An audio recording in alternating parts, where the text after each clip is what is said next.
சீமான் மாதிரி தொடர்ந்து வசனங்களை பாடமாக்கி வேணுமென்றால் படிப்பித்து கதைக்கலாம். அவர் தானே வந்துட்டு தமிழீழ மக்களுக்கு குரல் கொடுத்துட்டே இருந்தார் தமிழகத்துல இருந்து. அப்படித்தானே இங்க பார்க்கப்படுது. உங்களுக்கு தெரியுமோ தெரியல, இலங்கையிலே ஒரு சிங்களத்தில் ஒன்று இருக்கிறது, ஹிங்கானகே துவாலண்டு, அதாவது பிச்சைக்காரனுடைய புண்ணண்டு. சரிதானே?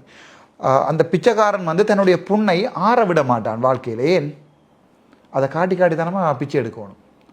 ஸோ எங்கள்ட மனசில் இருக்கிற வலியை சீமானை பொறுத்த வரைக்கும் ஆற விடவே இல்லாது. அது லண்டனில் என்னுடைய சகோதரங்கள் உட்பட சீமானுக்கு பணம் திரள் நிதி சேர்த்தார்கள். Canada, France.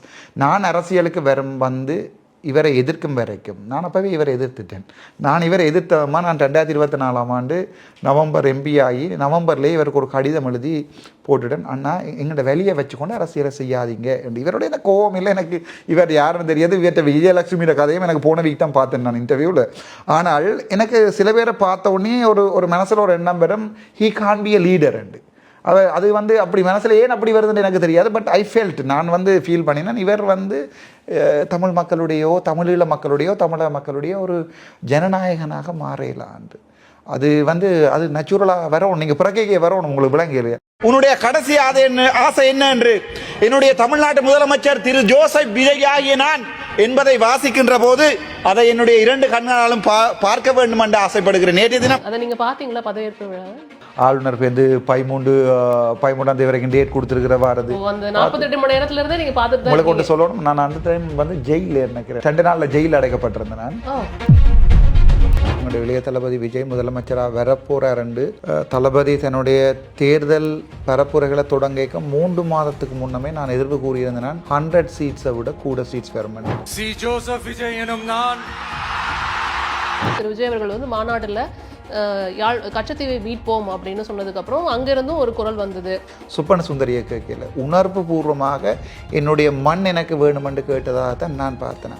நாங்க சொல்லுறோம், கச்சத்தீவை மட்டுமில்ல யாழ்ப்பாணத்தையுமே தமிழகத்துக்கு கொடுக்க சொல்லி தமிழக மக்கள் எங்களை பாதுகாத்துக் கொள்வார்கள். எம்ஜிஆர்ல இருந்து ஜெயலலிதா அவர்கள் இருந்து கலைஞர்ல இருந்து கடைசியா ஸ்டாலின் அவர்கள் வரைக்கும் ஆட்சி பண்ணியிருக்காங்க. அவங்க மேல இல்லாதெல்லாம் நம்பிக்கை எப்படி திரு விஜய் அவர்கள் மேல அப்படி ஒரு நம்பிக்கை? இங்கே வடக்கு மாநிலத்தில் தமிழ் பேசுகிற நாங்களும் எங்களுடைய அண்ணனுடைய தமிழ்நாட்டு மக்கள் இருக்கிறார்கள் தானே, சகோதரர்கள். நீங்கள் என்ன கேட்டாலும் வடக்கு மாகாணத்தில் இருக்கிற ஒவ்வொரு தமிழனும் செய்வதற்கு தயாராக இருக்கிறார்.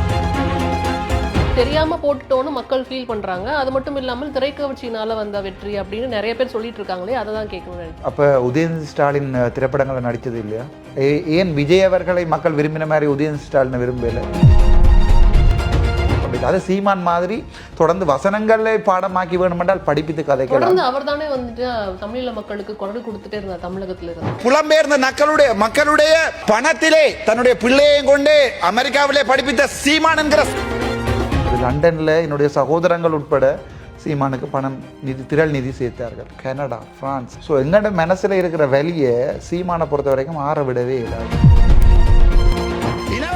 நாங்கள் இனவாதி இல்ல, நீங்க சோறாடா சாப்பிடுறீங்க, வலக்கையாலையா சாப்பிடுறீங்க கேட்கிறேன். தயவு செய்து இடக்கையால சாப்பிடுங்க, வெக்கமா இருக்கு. சரி, பரவாயில்ல. நாங்கள் தமிழ் பேசுகிறோம் என்கிற ஒரே ஒரு காரணத்துக்காக மட்டும்தான் இலங்கையிலே நாங்கள் ஒதுக்கப்படுகிறோம். தமிழ் பேசுகிற முஸ்லீமாக இருக்கட்டும், தமிழ் பேசுகிற தமிழ் மக்களாக இருக்கட்டும். ஸோ என்னுடைய அண்ணன்கிட்ட நான் கேட்கறது, இந்த அரசியல் என்பது ஒரு மிகப்பெரிய சாக்கடை.